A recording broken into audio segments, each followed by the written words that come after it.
Hai Sobat Desa, berjumpa lagi bersama saya Rosada Atarik di Pitok podcastnya Kalurahan Pangharjo. Cinta desa karena percaya desa bisa. Luar biasa sekali pada episode hari ini. Kita sudah berjumpa lagi dan sudah kehadiran ini tamu spesial kita. Tapi sebelum kita perkenalan ya bersama beliau, sebelumnya Sobat Desa ketika nonton ya jangan lupa subscribe, like, share, and comment kanal YouTube Kalurahan Pangharjo supaya kita tuh lebih semangat lagi nih dalam berkarya di YouTube-nya Kalurahan Pangharjo gitu ya. Sepakat. Dan Sobat Desa hari ini ya sudah hadir bersama saya di Pitok podcastnya Kalurahan Pangharjo. Di sini adalah beliau Ibu Hajah Emi Masruroh SPD. Beliau merupakan Ibu Ketua Tim Penggerak PKK Kabupaten Bantul. Boleh tepuk tangannya dulu teman-teman yang ada di studio. Nah ini luar biasa sekali Ibu. Terima kasih matur nuwun sudah berkunjung dan sudah berkenan membersamai kami di Pitok podcastnya Kalurahan Pangharjo. Dan pada hari ini ya Bu Emi ya tentunya jelas ketika kita berbicara terkait dengan Bu Emi ini kan ikonnya PKK ini ya di Kabupaten Bantul. Kemudian selain itu apalagi Bu, karena yang disandang oleh Bu Emi ini banyak sekali ya Bu Emi ya, selain pasti kalau apa ya Ibu Bupati itu pasti ya kan, Ibu Bupati Bantul sebagai istri dari Bapak Bupati Bantul kita, Bapak Abdul Halim Musli, kemudian tadi Ketua TPPKK Kabupaten Bantul, kemudian apalagi Bu Emi? Ketua Dekranas. Ketua Dekranasda ya. Kemudian Perwosi banyak banget ini. Terus ada sebagai bunda-bunda itu banyak sekali. Oh, bunda-bunda. Iya. Oke. Bunda-bunda apa lagi? Bunda PAUD, bunda Oke. genre, bunda literasi. Wah, luar biasa ya. Itu berat gak Bu nyandangnya? Enggak. Harus ya. Karena mau gak mau harus ya Bu ya. Dibuat happy aja ya Bu Emi ya. Dan pada kesempatan hari ini spesial untuk Kalurahan Pangharjo, untuk tim penggerak PKK Kalurahan Pangharjo juga sudah kehadiran atau kedatangan Ibu Emi. Nah sebelumnya ya karena kita tadi sudah saya spill ya di depan bahwa Ibu Emi merupakan ketua tim penggerak PKK Kabupaten Bantul, maka pada hari ini kita akan berbincang nih Bu Emi terkait dengan bagaimana sih PKK ya kan. Kalau dulu atau sekarang pun mungkin masih masyarakat itu menganggap kalau PKK itu identik dengan kaum perempuan Bu Emi ya, ibu-ibu gitu ya, mak-mak gitu ya. Kalau di kampung-kampung itu. Nah, apakah paradigma atau persepsi terkait dengan PKK itu ya hari ini itu masih seperti itu Bu Emi? Mungkin bisa diceritakan ini kepada Sobat Desa gitu. Oke, makasih Mas. Jadi Siap. memang PKK ini identik dengan perempuan karena dia didirikan oleh seorang perempuan, seorang kepala daerah di Jawa Tengah waktu itu. Sehingga kemudian dalam perkembangannya orang memahami bahwa ini sebagai organisasi perempuan. Padahal di dalam aturan dari organisasi ini sendiri, ini sebenarnya bukan organisasi perempuan, tetapi organisasi yang memang menjadi mitranya pemerintah. Baik dari pemerintah pusat sampai dengan di tingkat yang paling bawah yaitu RT. Dan tidak hanya sampai RT, Desa Wisma. Kebetulan kalau Desa Wisma nggak ada pemerintahannya ya, tapi cuma RT sehingga kebetulan rata-rata kepala daerah maupun pimpinan-pimpinan itu kan laki-laki sehingga mendampingnya itu adalah perempuan. Namun sekarang ini kan semakin dipahami bahwa yang namanya PKK itu tidak hanya oleh perempuan tetapi juga laki-laki karena dia sebagai mitranya pemerintah. Nah kalau pemerintahnya perempuan seperti Bundaunya Sewon ini kan perempuan, otomatis ya pendampingnya itulah yang menjadi mitra dari pemerintah dari Kapanewon itu sendiri. Karena mitra tentu saja saling bekerja sama. Nah kemudian soal bagaimana mindset orang bahwa PKK itu ya soal gitu-gitu saja. Ini memang karena sudah dari dulu mungkin gerakan ini dilihat dari mulai keluarga sehingga kalau keluarga itu kan dominasinya ke perempuan memang. Sehingga orang memahaminya itu yang penting kumpul-kumpul, yang penting kemudian saling menolong. Itu tidak salah, benar, tetapi itu baru bagian kecil dari yang disebut dengan PKK. Oh ya, jadi ya Kak, jadi kalau misalnya tadi ya Bu Emi ya sekarang misal pejabatnya gitu ya atau misalnya contoh Panewu Sewon itu kan perempuan ya Bu Panewu Bu Hertini, kemudian yang menjadi ketua TPPKK-nya laki-laki gitu. Iya. Oh bisa sekarang ya. Dari sesuai dulu dengan bisa. Oh dari dulu bisa. Cuman kan orang mau memulai itu rasanya pekiwuh gitu mungkin ya. Sehingga akhirnya kan memang harus ada yang mengawali dan kalau perlu diketahui ini kalau PKK pusat itu pengurusnya itu banyak nih yang laki-laki. Oh gitu. Dan kemudian belakangan ini bahkan bukan hanya Pak suami Pak Nehu atau suaminya lurah saja yang mau jadi ketua PKK. Di Kota Semarang itu sekarang ketua PKK-nya itu laki-laki. Jadi teman saya itu laki-laki. Seperti itu. Oke, nah itu kalau misalnya pejabatnya itu suami istri gitu ya, yang repot itu kalau pejabatnya itu masih single Bu Emi. Wah ini Mas juga nih pengen. Nah ini curhat ya, itu biasanya karena kalau saya misalnya menunjuk salah satu itu nggak mau, jadi biasanya rapel itu ya Bu ya. Tapi nggak apa-apa, yang penting yang organisasinya jalan ya Bu Emi ya. Nah dan kemudian di PKK di era yang masa kini ya Bu ya, yang dengan serba digital, kemudian nanti tuntutannya itu pasti akan lebih banyak ya masyarakat itu, supaya tidak dipandang sebelah mata ya oleh masyarakat, dan PKK ini sebagai lembaga kemasyarakatan kalau di tingkat desa itu LKD ya Bu ya, sudah resmi menjadi salah satu dari LKD. Nah itu cara ya Bu ya, kalau misalnya Bu Emi ini di TPPKK Kabupaten Bantul, bagaimana cara mengurgensikan lagi ya peran PKK ya, kemudian di tingkat dari lingkungan keluarga, kemudian nanti berdampak sampai di lingkungan masyarakat. Ya, menerapkan 10 program pokok PKK itu dengan benar. Wajib ya Bu ya? Harus, karena kalau tidak menerapkan, hanya sebagian kecil yang diterapkan saja, maka yang muncul itu hanya satu. Tadi saya bilang bahwa kayak misalnya hanya kumpul-kumpul atau pengajian-pengajian atau arisan saja, itu kan hanya sebagian kecil. Tetapi ketika itu diwujudkan 10 program PKK itu, maka itu akan menjadi sebuah, kita akan melihat bahwa eksistensi dari PKK itu sangat penting. Tapi jangan tanya 10 program pokok PKK itu apa saja Bu gitu. Aku klingsek gitu. Jadi yang pasti itu dari 10 program pokok PKK itu diterjemahkan dalam bentuk program dan kegiatan yang jelas. Dan tentu itu harus sesuai dengan kondisi yang sedang dialami, menyesuaikan. Jadi jangan kalau sudah begitu terus karena nyaman, enggak. Tapi justru ketika kita sudah mengalami peradaban yang lebih kesini lagi, maka kita harus mengikuti. Kemudian kita itu menjadi solusi bagi apa yang tidak bisa dilakukan oleh pemerintah, karena kita yang dekat dengan keluarga, sehingga kalau misalnya menjadi mitranya pemerintah, menjadi sarana ibaratnya corongnya atau menjadi alat penggeraknya itu akan lebih mudah sebenarnya gitu ya. Jadi dalam arti misalnya peran dari PKK sendiri itu sudah menyentuh sampai ke level keluarga ya. Dari dulu itu sudah, karena jelas kalau judulnya aja pemberdayaan kesejahteraan keluarga. Nah, kalau terkait dengan pengembangan kegiatan Bu Emi, kalau yang sudah dilakukan oleh tim penggerak PKK Kabupaten Bantul ya selama ini, misalnya seperti kita membutuhkan tentang pengembangan media ya, karena mungkin di sini kan anak-anak muda ya atau masyarakat kita itu sudah beranjak ke digital gitu misalnya. Nah, program apa saja yang sudah dilakukan oleh TPPKK Kabupaten Bantul Bu Emi terkait dengan inovasi program seperti itu? Kalau PKK itu kan memang masih identik kepada ibu-ibu tadi, sekalipun sudah mulai ada bapak-bapaknya. Kita punya harapan bahwa yang bergabung dengan kami itu nanti oleh orang-orang yang lebih muda, tetapi itu proses. Kemudian ketika saya masuk jadi PKK ini, tahapan awal bagaimana supaya PKK itu tidak gitu-gitu saja adalah dengan memulai bahwa setiap tim penggerak PKK itu harus memiliki akun media sosial. Dan itu tidak mudah ternyata Mas. Ketika saya pikir saya kalau main HP, main medsos itu biasa aja gitu, tapi bagi jejaring PKK itu sesuatu hal yang berat. Padahal tinggal ketik HP saja. Saya nggak meminta untuk harus membuat konten-konten yang bagus-bagus, yang enggak. Yang penting apa yang dilakukan, apa yang sudah disampaikan, dikerjakan di levelnya masing-masing itu dipublikasikan dengan cara sederhana, kemudian dilihat oleh sahabatnya yang lain, PKK yang lain, itu saya punya harapan itu bahwa akan menginspirasi. Nah di Bantul ini kemarin ketika saya masuk, kemudian saya mulai dari akunnya PKK Kabupaten dulu. Kemudian setelah jadi, saya minta yang Kapanewon, Kelurahan, semua harus buat.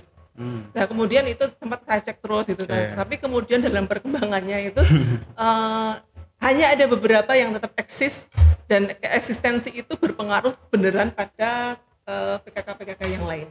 Nah dari sini kemudian orang berpikir, oh ternyata dengan melihat dari media sosial, dari postingan, dari pamernya PKK yang lain itu, mereka kemudian tiru-tiru. setelah ditiru kemudian memodifikasi otomatis bagaimana sesuai dengan kebutuhan masing-masing. Nah, kemudian selain dari media sosial itu kita juga mengikuti apa yang petunjuk dari PKK Pusat bahwa sekarang itu yang dilakukan untuk dikenal oleh masyarakat adalah diantaranya membuat vlog gitu, Mas. Jadi awalnya saya juga ngapain sih kok vlog terus gitu, tetapi ternyata bahwa vlog ini memang penting untuk melakukan edukasi kepada masyarakat.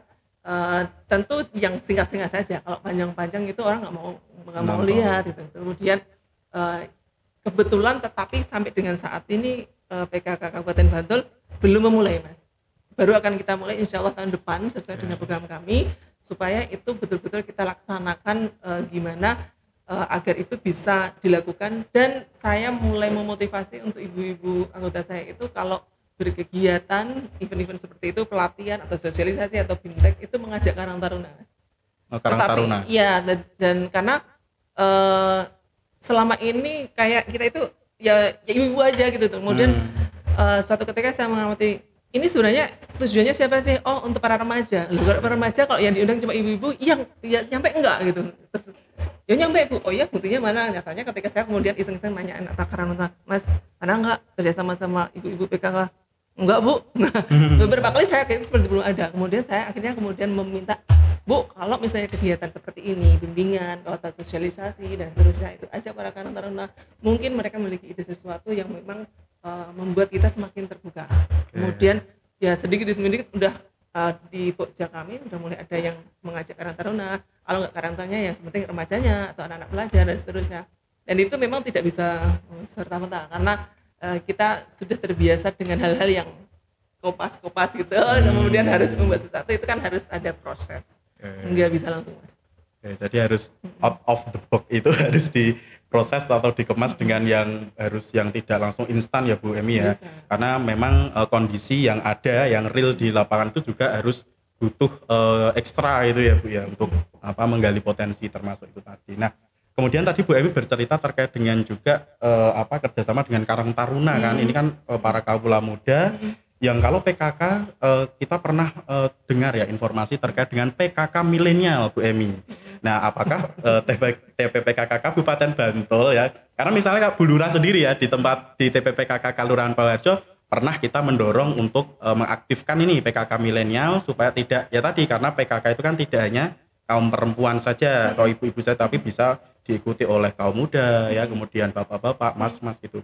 Nah, untuk TPPKK Kabupaten Bantul sendiri apakah sudah mengarah Bu Emi untuk rencana ya, atau mungkin ya sudah mengarah beberapa kegiatan yang menunjukkan PKK milenial tersebut? Itu tadi, Mas. Jadi pada awal-awal ini nanti kegiatan-kegiatan yang di masing-masing Pokja itu kan punya spesifikasi masing-masing.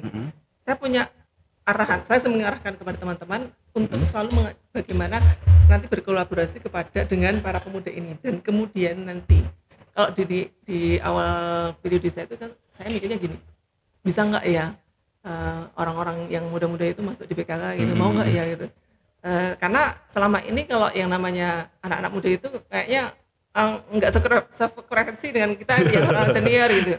Dan tentu kalau kita mau masuk di situ harus pelan-pelan. Nah, kemudian kami tuh punya harapan bahwa PKK ini tidak hanya diikuti oleh para senior. Jadi kalau jenengan mengatakan milenial kan nggak harus selalu yang memang betul-betul single atau enggak, tapi ibu-ibu muda atau bapak-bapak muda itu juga boleh dong ikut PKK sebenarnya. Tetapi untuk bisa mengajak mereka masuk di PKK itu kan harus proses, harus ditunjukkan, oh ini loh ternyata boleh loh laki-laki, atau terus kemudian di tubuh PKK itu yang tadinya mungkin tadi sudah banyak berjasa bertahun-tahun, mungkin kita ganti secara perlahan-lahan dengan yang memang lebih muda, kemudian bisa mengikuti teknologi yang memang harus diikuti sekarang. Karena PKK kan kemarin ya, kalau yang 2023 dari PKK Pusat kan ada 3 arahan itu ya terkait dengan literasi digital, kemudian kesehatan keluarga ya Bu ya, kesehatan lingkungan, dan yang satu apa lupa saya ya, ada 3 pokoknya. Nah itu kan TPPKK jelas di tingkat kabupaten akan merespon itu dan untuk mengimplementasikan kegiatannya itu juga dengan berbagai cara. Nah kemarin di tahun yang lalu ya Bu Emi ya, kalau Bu Emi masih ingat, masih kita ada lomba atau hatinya PKK ya di Dusun Jaranan, itu terkait dengan pengelolaan pemanfaatan pekarangan. Nah, kalau di TPPKK Kabupaten Bantul sebetulnya apa yang sudah dilakukan untuk melakukan pembinaan nih? Kalau di Kabupaten Bantul kan berarti ada 75 kelompok atau TPPKK Kalurahan ya Bu Emi ya, karena sesuai dengan jumlah kalurahannya. Yang sudah dilakukan oleh TPPKK Kabupaten kepada TPPKK Kalurahan itu apa saja Bu, terkait ya tadi mungkin peran PKK untuk keluarga ya, untuk tadi ya pengembangan inovasi programnya seperti itu. Banyak sekali Mas. Jadi memang kalau saya berangkat dari masa pandemi ya. Masa pandemi itu memang kita memulai dari hal-hal yang lebih senang dulu. Maka waktu itu gerakan yang saya lakukan adalah Aku Hatinya PKK. Yang kemudian Aku Hatinya PKK itu sebenarnya untuk bagaimana setiap keluarga itu bisa produktif di rumah masing-masing, karena nggak boleh kemana-mana dan banyak yang kehilangan pekerjaan juga. Dan meskipun niat saya begitu, masing-masing wilayah itu nangkapnya berbeda. Justru kadang ada yang merasa terbebani dan seterusnya. Padahal kan konsep dari Aku Hatinya PKK itu dari pusat itu sebenarnya adalah bagaimana apa yang kita miliki itu yang kita berdayakan, kita olah sendiri. Dan kami memberikan sosialisasi, pelatihan dan bimbingan dan seterusnya itu berulang-ulang sampai pada ujungnya itu kita melakukan lomba seperti itu. Walaupun sebenarnya kalau saya sih sebenarnya nggak ingin sih lomba-lomba kayak gitu. Pengennya ya ngalir gitu saja, kemudian dimotivasi, dibina, terus dijalankan, dan supaya tidak terjadi mispersepsi. Jadi kita itu maunya cuma apa yang kita mulai, tapi ternyata kadang-kadang masyarakat itu justru harus nganak-nganak gitu, padahal nggak maunya nggak gitu. Nah kemudian itu kan fokus pada Pokja 3. Jadi, nah saat ini setelah pandemi itu berlalu dan sekarang sudah mulai settle, keluarga sudah mulai ekonominya jalan, itu kan kemudian bagaimana bahwa masing-masing keluarga itu mulai memanfaatkan apa yang sudah dipelajari selama pandemi dan seterusnya, kemudian meningkatkan perekonomiannya yang kita kenal dengan UP2 KPKK itu upaya peningkatan upaya usaha ya lali ya pendapatan keluarga ya, jadi membuat produk-produk kayak ini ya, UMKM seperti itu, dan itu menjadi binaan dari PKK, harapannya kan begitu. Nah kemudian kalau tadi Mas Jenengan mengatakan tentang literasi, jadi ini hal yang menarik kembali harus kita lakukan, dan ini sebenarnya menurut saya cukup merasa berat nih, tetapi mau tidak mau bahwa Bantul ini harus mulai tergugah karena memang kalau selama ini kemarin ketika saya di tahun ketiga ini mulai aktif sebagai Bunda Literasi, muter kemana-mana di sekolah ke sekolah, kemudian PKK di Kabupaten Bantul ini beberapa kita dukung untuk melakukan gerakan literasi, membuka taman bacaan dan seterusnya. Ini PKK pusat menginstruksikan sebuah pilot project juga. Kalau di Pokja 4 itu ada pilot project 9 tentang keluarga sehat, tanggap dan tangguh itu. Kalau ini nanti yang Pokja 2 ini terkait dengan bagaimana, kalau secara global karena saya belum baca semua detailnya ya. Jadi ada banyak pilot project terkait dengan bagaimana masyarakat itu meningkatkan literasinya. Literasi apapun, yang penting meningkatkan literasi, dan utamanya adalah bagaimana bisa menciptakan taman bacaan. Kemudian itu tidak hanya untuk PKK saja, tetapi di situ saya membaca sekilas itu membentuk sebuah kayak apa ya, kalau kita nyebut kayak organisasi ya bukan organisasi, tetapi kumpulan orang-orang yang di situ melakukan gerakan untuk meningkatkan literasi. Jadi di PKK itu sudah mulai kayak gitu, dan itu isinya itu bukan PKK saja, tetapi para pemuda harus terlibat di situ. Ya, kemudian termasuk apa saja proyek macam-macam, yang nanti intinya bagaimana kita bisa meningkatkan kualitas sumber daya manusia di setempat itu, sekaligus kalau sudah meningkat otomatis inginnya itu masyarakat jadi sejahtera. Lima jos ngotot niku Mas, tapi saya nggak hafal banyak banget. Gak apa-apa Bu, nanti kita belajar lagi bersama. Dan ini berarti PKK ya, ini perannya itu sudah memang ya, kalau mungkin Sobat Desa kalau yang nggak tahu ya, itu tahunnya kumpulan ibu-ibu datang arisan ngerumpi gitu ya Bu ya, terus ngeteh bareng gitu ya. Tapi ternyata tanggung jawabnya itu luar biasa sekali. Dan memang ya kalau PKK yang saat ini memang kadang-kadang ibu-ibu ini untuk ya beradaptasi dengan berbagai program yang sudah dikembangkan sedemikian rupa, itu memang betul tadi Bu Emi harus butuh proses gitu ya Bu Emi ya, karena kadang-kadang kalau emak-emak gitu ya, di emak-emak ibu-ibu bunda-bunda kita di dusun-dusun itu memang karena berbeda-beda ya, ini memang harus kita maklumi dengan latar belakang yang berbeda-beda. Ini memang harus lengu kelip ya bahasanya itu apa ya, ngajak untuk apa berinovasi itu harus betul-betul niat betul ya, karena ya itu tadi PKK terdiri ya persepsinya dari ibu-ibu aja, misalnya mau dikembangkan dengan Karang Taruna, milenial itu memang harus butuh proses. Nah ini luar biasa sekali dan TPPKK Kabupaten Bantul sudah melakukan itu ya Bu Emi ya, dan dengan berbagai kegiatan yang sudah dilakukan. Nah Bu Emi terakhir, ini sebelum kita tutup, harapan ini Bu Emi untuk keluarga ya khususnya di Kabupaten Bantul dan untuk TPPKK sendiri ya, organisasi PKK itu harapannya ke depan itu untuk di Kabupaten Bantul itu seperti apa? TPPKK di Bantul saya punya harapan menjadi sebuah gerakan yang terbuka, dinamis dan tidak gagap teknologi. Oke. Dan tentu saja karena terbuka maka kita harus mudah beradaptasi, bekerja sama dengan siapapun, termasuk dengan para remaja, dan kita melakukan sesuatu gerakan itu dari yang menyenangkan terlebih dahulu, yang ringan-ringan dulu, dan lambat laun itu harus ke arah yang lebih serius. Utamanya lagi ada lagi Mas ini bahwa ada hal yang mungkin lebih mudah kita lakukan di Kabupaten Bantul karena Pak Bupati ini memiliki sebuah program besar, salah satunya adalah Bantul Bersama. Nah, Bantul Bersama ini sebuah media yang paling mudah melakukan kerjasama antara PKK dengan anak-anak muda, atau kita sebut organisasinya itu Karang Taruna. Biasanya saya temui di lapangan itu di masing-masing padukuhan, kerjasamanya adalah ibu PKK dan Karang Taruna ngumpulin sampah, dikelola, kemudian dapat duit, nah itu kemudian untuk kegiatan lagi seperti itu. Dan ini kiranya bisa menjadi budaya di Kabupaten Bantul, sehingga insya Allah gerakan yang ada di Bantul ini betul-betul dihayati, dilakukan oleh setiap masyarakat Kabupaten Bantul.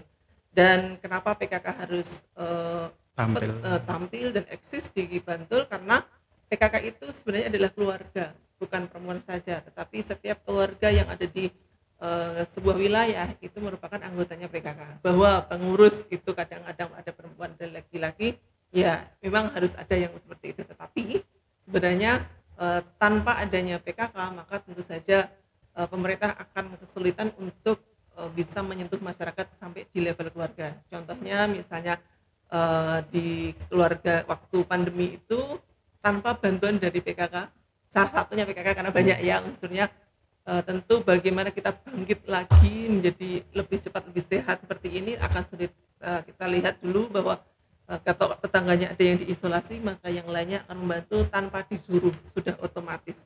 Sehingga ini menunjukkan bukti bahwa PKK sangat penting bagi masyarakat di Kabupaten Bantul, dan mudah-mudahan nih yang muda-muda ini mau bergabung dengan PKK. Karena kalau kita yang sudah senior ini tidak ada penggantinya, maka selamanya akan eksistensinya kurang.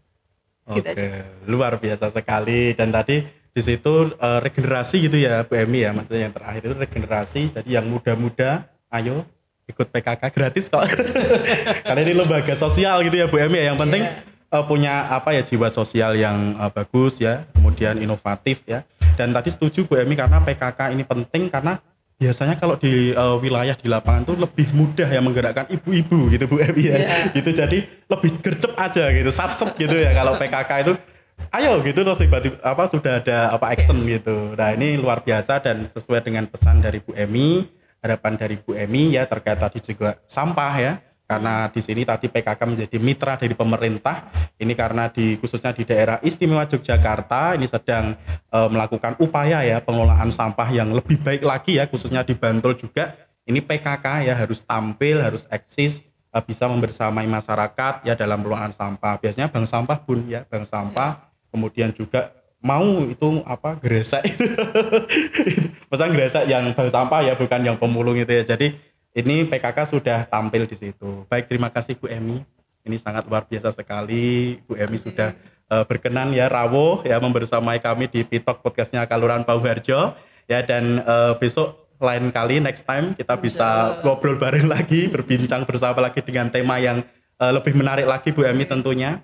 Dan terima kasih Sobat Desa juga yang sudah tonton, dan jangan lupa selalu subscribe ya, subscribe yang belum subscribe itu ya, kemudian like, share, and comment. Dari saya ya, terima kasih mewakili segenap kru yang bertugas Pitok podcastnya Kelurahan Pauharjo. Terima kasih sekali lagi Bu Emi dan juga tim dari TP PKK Kabupaten Bantul. Baik, demikian Pitok podcastnya Kelurahan Pauharjo hari ini. Terima kasih. Kita tutup, dan cinta desa karena percaya desa bisa. Terima kasih Bu Emi.